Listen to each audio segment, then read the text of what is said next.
వీధిలోకి తీసుకొచ్చి దీపం పెట్టాననుకోండి, విశేష ఫలితం. అందుకే గుత్తి దీపాలని పెడతారు, ఇంతంత ఒత్తులు కట్టకట్టి వెలిగిస్తారు ఆ రోజున. యథార్థానికి శాస్త్రంలో ఏం చెప్పారంటే, ఆ రోజున చెత్త కూడా వెలిగించాలి, వీధులలో ఉన్న చెత్త కూడా వెలిగించేసేయమన్నారు. కానీ లౌకికాగ్నితో వెలిగించకూడదు. మీ ఇంట దీపం వెలిగించి కార్తీక పౌర్ణమి నాటి ప్రదోష వేళ దామోదరమావాహయామి అని కానీ, త్రయంబకమావాహయామి అని కానీ అని ఆ దీపంతో వెలిగించాలి. ఈ దీపం పెట్టి ఒక్కసారి ఆకాశం వంక చూసి ఒక శ్లోకం చెప్పాలి.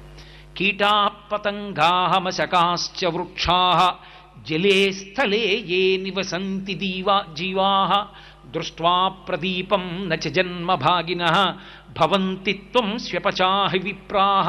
ఈ శ్లోకం చెప్పి నమస్కారం చెయ్యాలి. ఇప్పుడు నువ్వు ఆ నమస్కారం చేస్తే పరమేశ్వరుడు ఎంతో ఆనందాన్ని పొందుతాడు. వీడికి నేను మనుష్య శరీరం